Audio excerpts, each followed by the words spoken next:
Yuuji was a poor child who was bullied by his dad at a young age for his lack of talent. He lived in the shadow of his talented sister, whose abilities brought wealth to their family, until tragedy struck. Yuuji, an orphan, was trained by evil individuals to become a ruthless elite soldier. His journey, however, was one of the coldest anyone has ever had to witness. His parents neglected him due to his lack of talent compared to his sister Kazuki. From a young age, her impressive sketches amazed her father, showcasing a talent that surpassed famous artists, leading her to win many competitions and sell artwork for millions. Yuuji grew up avoiding his little sister because everyone made fun of him when he was with her. Kazuki sought to ease her brother's emptiness, so she became the only person who would play with him and even teach him how to throw balls.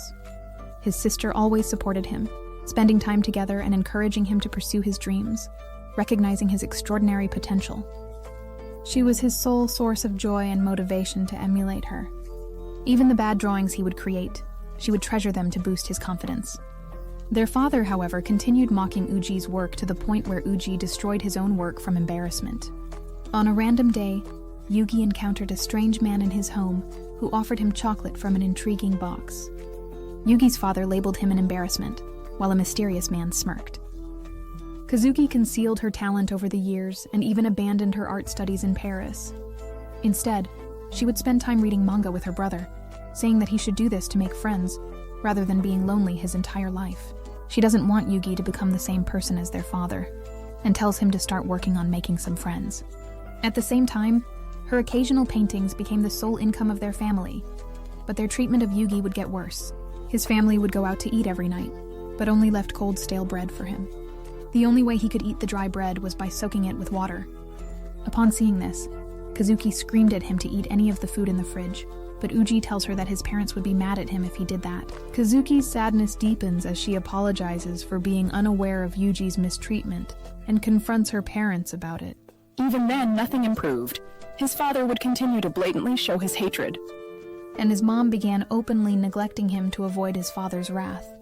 Once Yuuji came home late and told his sister that he was playing with a friend, Kazuki wonders if she's a girl. He expresses concern to her that she might bully his new friend. She tells him that she's trying to determine if his friends are appropriate for him, and gets mad at him for constantly making friends with girls. Kazuki's jealousy grows. She yells at him that he must get her permission to befriend girls. Yuuji agrees, and she assures him that she will help him find the right girl someday. Later that same day, Kazuki asked him if he would like to take a bath with her as normal siblings. Kazuki mentioned that siblings often tease each other and asked if he had ever kissed a girl like in manga. Kazuki kissed him, expressing their true love and teaching him many important things. She later joined a traditional high school and joined the basketball team to hide her incredible talents. Her friends became like pawns of hers as she manipulated them, but her influence extended to her manipulation of her parents. Yuuji feared losing his sister, relying on her for comfort, and wished to live that way indefinitely until tragedy struck. A bus crashed into a ravine, and a girl with red hair was the only survivor. Yuji's father fell into depression and turned to the bottle. His wrath began growing, and his mother began hiding him whenever his father came home. Yuuji would only recall his father yelling at his mother, who would respond by apologizing and enduring it. He became the worst father imaginable. Yuuji and his mother escaped to a new home where she treated him like a normal son. He cherished her cooking, feeling heavenly despite their financial struggles. As long as they were away from their father, they found happiness together like that. But their peace wouldn't last, and a year later, Yuuji's father had finally found them again. Yuuji's mom is told she will lay another golden egg, but Yuuji urges his father to stop. He couldn't bear seeing his mother like that, but his dad knocked him into the fridge. Yuuji was resolute in his decision to eliminate his father. He recalled his sister asking him about the hand he'd used to kill.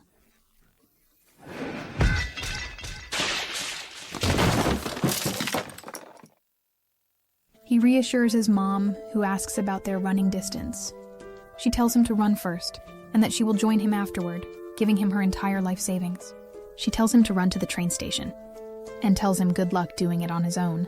Without a second thought, Yuuji obeys his mom and runs to the train station. But hours pass and he begins hearing the ambulance sirens. As Yuuji heads back to his home, he finds that his father had been slashed and enters his home. He realized he would never speak to his mother again after that day. His consciousness faded, and he later woke up inside a hospital with only a note left from his mother.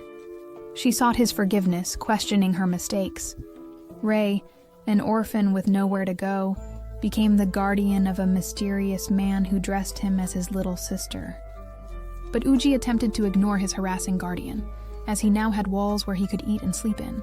Nights passed, but on one of them, Rei's bodyguard came and was ready to harass Yuuji, but met his doom by Yugi's hands.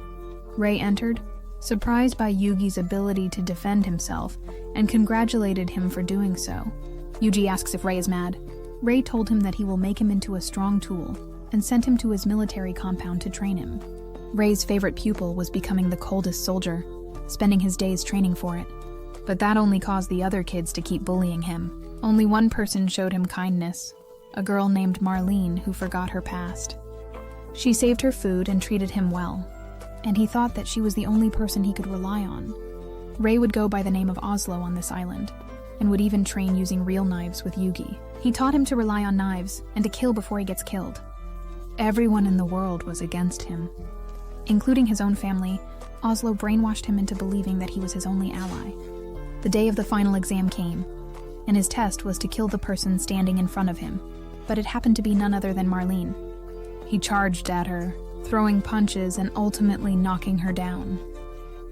His agility outmatched hers, and his strikes repeatedly knocked her down, culminating in a kick that sent her back to the ground. His memories of his mother being hurt by his father flashed in his mind. During the match, he recalled the images from that day, causing his mind to shatter. Marlene used that to her advantage, and kicked him down, standing on top of him and smiling. She punched him, and Yuuji thought it was punishment for his sin of killing his father. Before he knew it, Yuuji had lost and became a disappointment for Oslo. Marlene enters the jail cell to tend to his wounds, crying and expressing regret for hurting him, wishing she hadn't.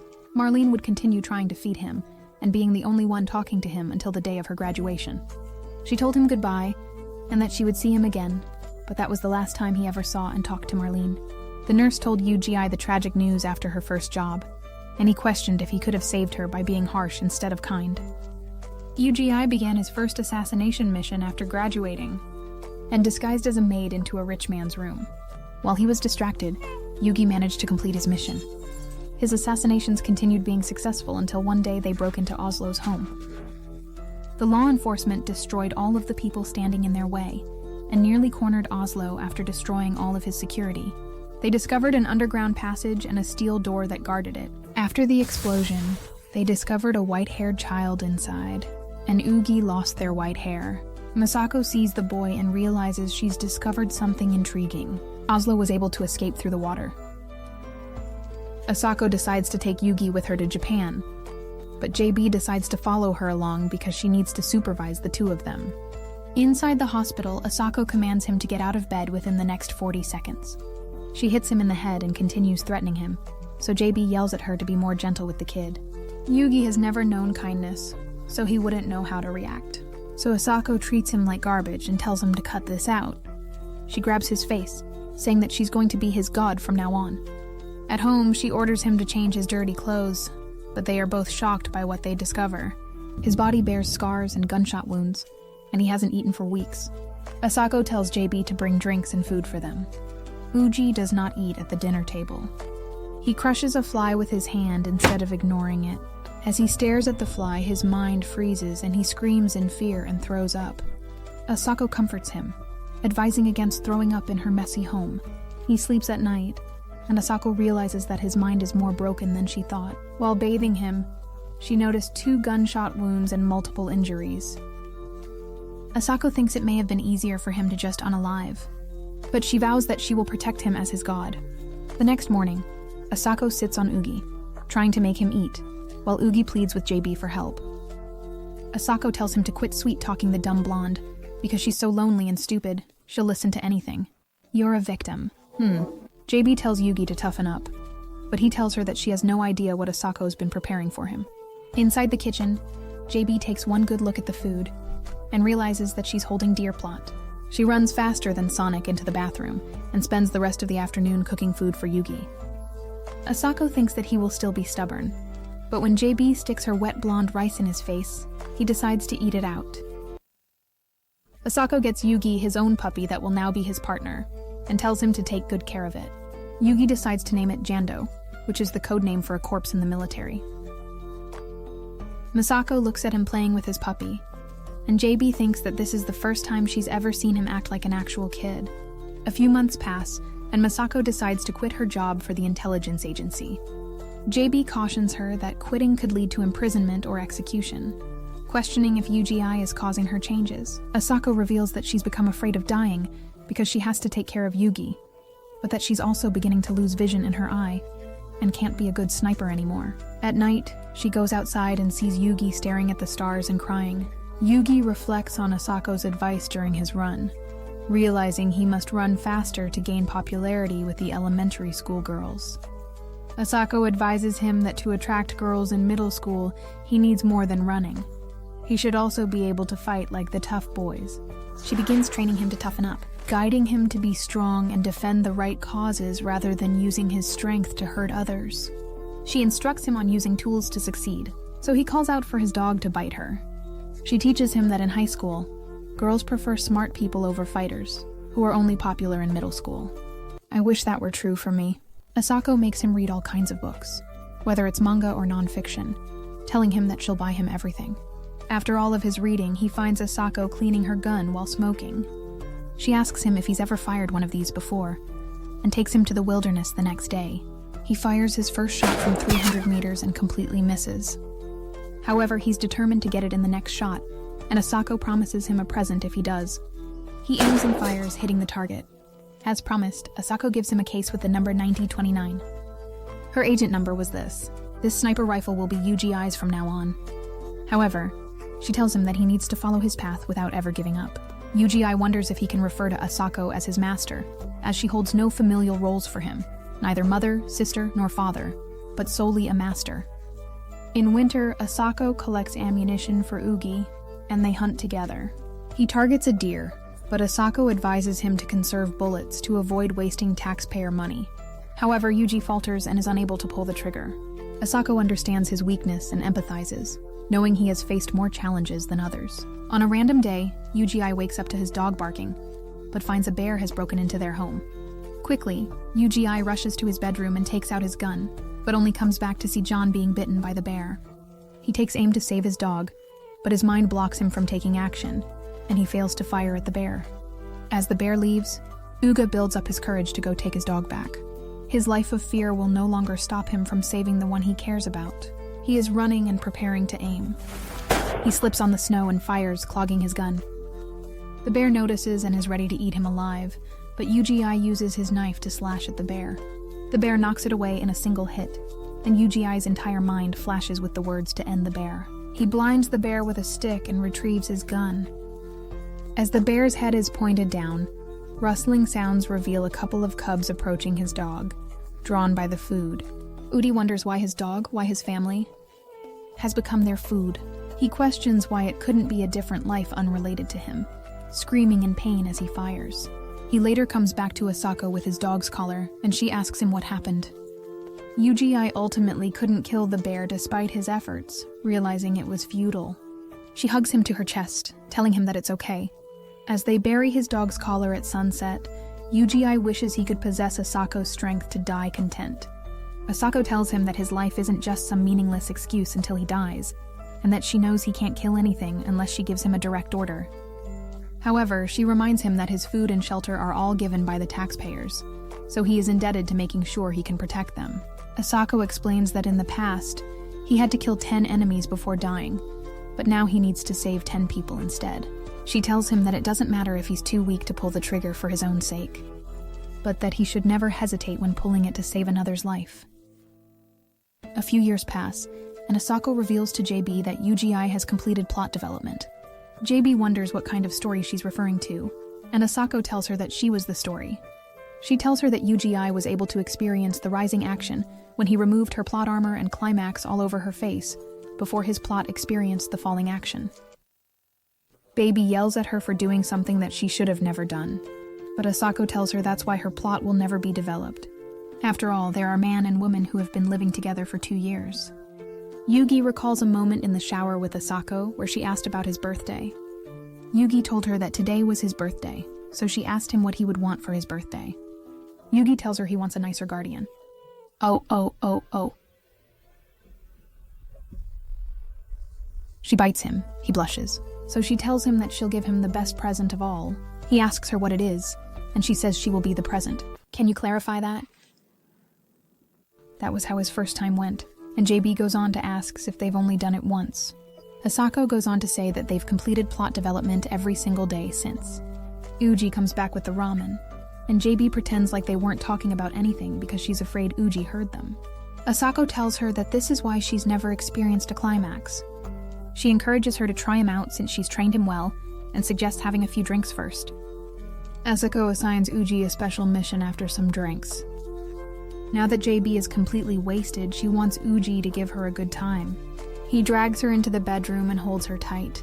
He calls her by her first name, and instead of eating the meaty dinner he was preparing, she ends up getting devoured by his meaty rifle. A few more years pass and Asako's health begins declining. Yuuji notices her hands are shaking whenever she begins drinking, and begs her to stop because she's all he has left. No matter how many times he asks her if she's sick, she would lie to him and tell him that she wasn't. But he noticed something was wrong with her body. She started to zone out frequently, affecting her health and work attendance. She became so overwhelmed that she couldn't even answer phone calls. So Yuuji had to pick it up. On the other side, an agent was commanding Asako to respond to the current mission and invoking Article 9. She would be imprisoned if she refused. Yuuji took over her jobs due to her health issues. A few days later, JB asks Asako why she hasn't been talking to her on site. Asako confesses she wasn't the one responsible for the job. JB yells at Asako for having Yuuji take her jobs the same way Oslo forced him to, but Yuuji insists that it's his decision because he wants to one day repay Asako. JB worries that Yuuji is getting carried away by Asako's lifestyle, but Yuuji insists that this is the way for him to find meaning in his life. JB yells at Asako and takes Yuuji outside, firing bullets in her ceiling as she's leaving. Over the river, Yuuji reveals that he told Asako that he wants to be just like her, and wonders if JB knew Asako's response. JB tells him that Asako probably wouldn't want two of her in this world, but is happy that she has Yuuji looking up to her. She asks him one last time if this is the path he wants, but he tells her that this is the only way he could ever repay the debt he has for them. After they leave, Asako tells him that he's going to America to attend military school. A big black man asks him what he's in this for, and Yuuji reveals that it's because he ended his parents. Yuuji startles him but insists it's just a joke. After being certified, Yuuji tells the man that he should buy his own shoes if he doesn't want athlete's foot. The soldier wonders how he knows this, and Yuuji reveals that he's been a soldier since he was a kid. But the man thinks he's just joking. In the bedroom, the man calls him an Asian boy, but Yuuji tells him he's Japanese, and introduces himself as Oogie. The man mocks him and calls him Eugene because he looks girly. Yuuji tells him that his wild music is turning him into a deaf moron. The man takes it in good sport, and introduces himself as Danny Boner, because he has a big black Danny calls Yuuji Shorty, and Yuuji gives up. The next day, the commander slaps Yuuji in the face, because he's raised by Asako, so he should be grateful and honored by the slap. What? During training, Danny struggles to keep up and asks Yuuji to wait, but Yuuji advises him to quit smoking. Even as they swim, Danny's big muscles gas out faster, and Yuuji tries to encourage him. He asks him what he would do if a girl with big plot was drowning, and this inspires Danny to swim faster than a shark. During lunch, Danny mocks Yuuji's new face, but Yuuji responds that their commander has been troublesome lately. Danny tells him that he thinks she's a gorilla that would never get married. Yuuji finds her attractive. Danny thinks Yuuji is crazy, while Annie surprises Danny by tasting his big punisher. Sorry, I meant Annie punished Danny. During range practice, Yuuji impresses the commander by hitting every target perfectly. As Asako, the best sniper in the world, was the only who used to accomplish such a feat. A girl hears their conversation and oversees Yuuji being awarded first place in sniping. Later that night, she approaches him to discuss something. She introduces herself as Millie, and Yuuji wonders why pushy women are the only ones he gets. Next to the swimming pool, he restrains her after she punched him until she apologizes. He recognizes her as the second-place sniper and asks her what she wants. Hahaha. Millie tells him that she meant marksmanship, and they go to a range together with her weapon. She tells him that her father used to hit these targets when they were out of range, but believed that all of it was just him being drunk and lying. Yugi's first shot misses, and she tells him to chill out because he only has 6 shots left. Yuuji inquires about the sky's color and successfully hits the target with a shot. He tells her that her father probably wasn't lying, and Millie finds a person she can trust.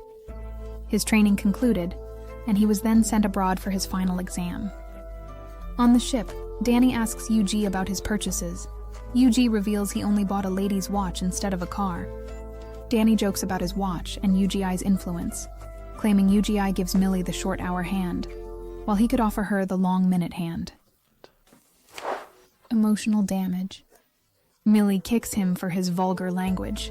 A random guy is playing a dating simulator with his little sister, and becomes frustrated when she removes her plot armor. People are puzzled by his shameless actions and the language he uses. Yuuji is cultured in this subject, and knows that he must be a fellow man of culture from Japan. Yuuji was consistently instructed to follow orders and build confidence until they were finally deployed to the battlefield. Yuuji observes his squadron in the forest, a former car thief and thug from Arizona, a poor girl who used to sell herself in restrooms, an anime otaku who wants his sister, and finally a sniper that can't kill anyone. They were the most useless group in the entire army, but Danny interrupts his thoughts and asks him if he would like to get that bird for food. Takes aim and fires, hitting the bird but begins throwing up. He wonders how he would handle killing a person, if this is what a bird did to him. Inside their tents, they're introduced to their acting commander on the field. Yuuji discovered that enemies were approaching as they began setting traps. As the battle starts, Yuuji takes aim and fires to eliminate the enemy but vomits afterward. His friends continue fighting on the front lines as they wait for reinforcements, but Yuuji begins faltering. His commander tells him to close his eyes and realize that all of his friends, his only family, may die. The ones he spent this entire time and shared laughter and food with them. His family is fighting to protect him from the enemy. Commander tells him that the enemy is inhuman, and that it's okay to hesitate when killing people. But he shouldn't sit back and watch his family dying helplessly. His commander tells him to kill them, and that he will assume full responsibility for it. He grants him permission to proceed. One by one, the enemy fell down, and even as Yuuji hates it, the commander continues counting the amount of enemies being neutralized. Not a single shot is wasted, and the entire enemy front line gets annihilated. Yuuji still wants to battle, but the commander reassures him that everything is fine and he can rest peacefully. Yuuji regains consciousness in Milla's lap as she comforts him. She assures him that he has saved everyone.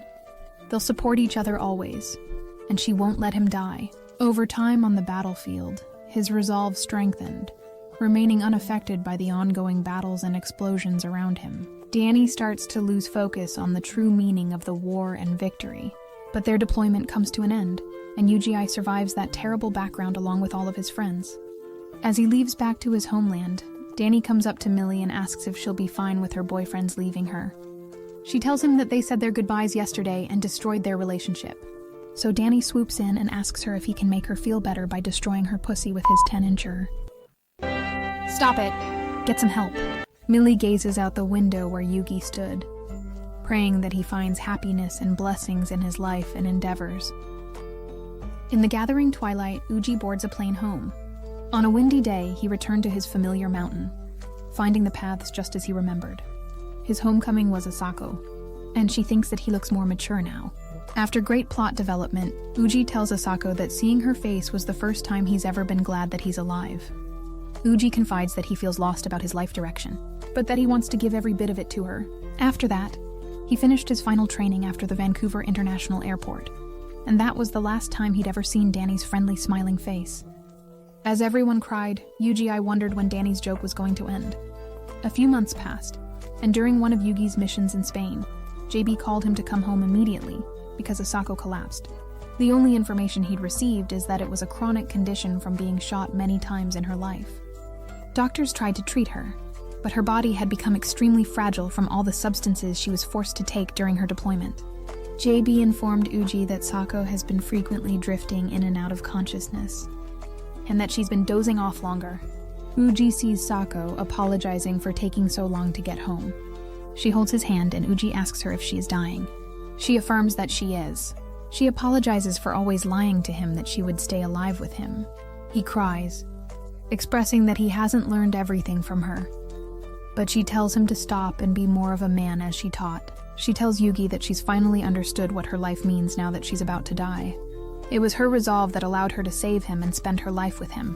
Yuuji expresses his gratitude, saying she was his only saving grace in a life full of betrayal. He expresses that she was his only reason for living, and he wanted to believe in her until the end. Asako tells him to live his life for his own sake from now on. After all, that's the type of man she's always wanted him to become. He tells her that he can't, and that he only survived because of her. Every time he was cold, she was the warmth he could turn to. He wonders what type of future it's going to be without her, but she encourages him to find out for himself, to keep fighting and struggling, and to be the man she always wanted him to become. She acknowledges her impending death, but Yuuji questions who allowed her to accept it. Even if it was God, Yuuji wants to fight him off to keep her by his side. Asako tells him to stop being so silly. He spends the rest of the time with her, and she tells him the stars are so pretty today. Yuuji looks outside and tells her that the stars are very pretty today. Asako fondly recalls Yuuji, her young friend, gazing up at the twinkling stars and shedding tears when he first came to live with her. She asks him what he was thinking about, but Yuuji tells her that he can't remember. Pasco laughs, knowing his answer in advance. She asks him if she can go to sleep because she's tired. Asako went to sleep after Yuuji told her she could, but never woke up again. Yuuji struggled to regain his composure after JB's subordinates took her body away for cremation. JB informed him that a bullet was found in the ashes, which Yuuji believes reflects Asako's personality. Yuuji contemplates if he will share the same fate as Asako when his time comes. He will not let that occur until he has fulfilled his promise to Asako to save 5 people. This is his only purpose left, but someday he wishes to see her again. Yuuji sleeps on the floor for days, but JB comes to slap him awake. Yuuji was overwhelmed by thoughts he shouldn't have while staying in the cabin that still felt like Asako was there, so JB took him into her apartment to live with her. Living together, they would compensate for each other's wounds and supported each other, or at least they thought they would. During dinner, JB offers Yuuji anything he wants, and he asks for a better toothbrush because his is too soft. Flustered by this, JB asks him if he's been using her toothbrush this entire time. Yuuji informs her that using his long, rough toothbrush to brush her mouth shouldn't be an issue. JB realizes how dumb she was and buys 2 more toothbrushes. Yuuji apologizes, but she tells him that she should have expected him to be as crude as Asako. Yuuji reminded JB of Asako, which troubled her and created a disconnect between them that neither could navigate. She would ask him if being with her reminded him of Asako. She cried one night, saying it was too difficult for her. As time went on, JB returned home less frequently, contemplating whether he should embark on a journey. He recalled Asako advising him to pause and seek a way forward whenever he encounters an unfamiliar path. Even when making wrong choices, he should try to broaden his view and discover what lies ahead of him. She assured him they would travel together on her motorcycle, but she ultimately did not fulfill her promise. Yuuji gets up, telling JB that he's going on a journey wherever the wind takes him, and promises her that he will come back. Yuuji was surprised she let him go so easily, knowing she'd feel lonely at night, but he rode off on Sako's motorcycle.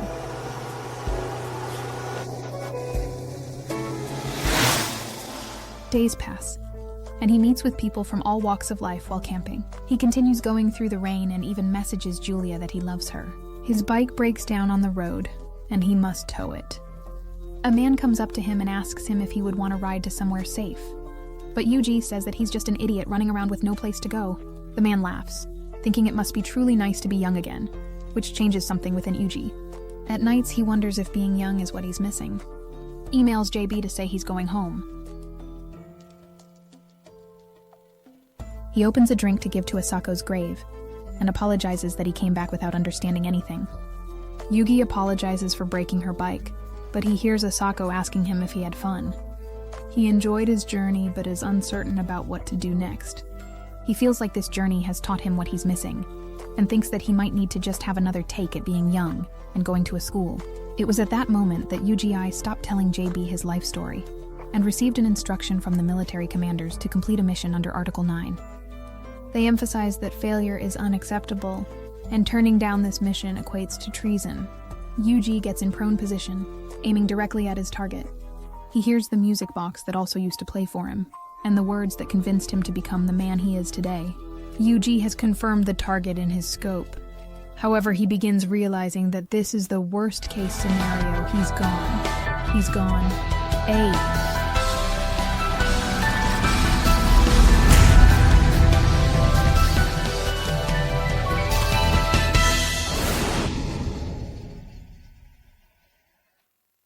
Watch this next video till next time, my fellow legendary plot masters.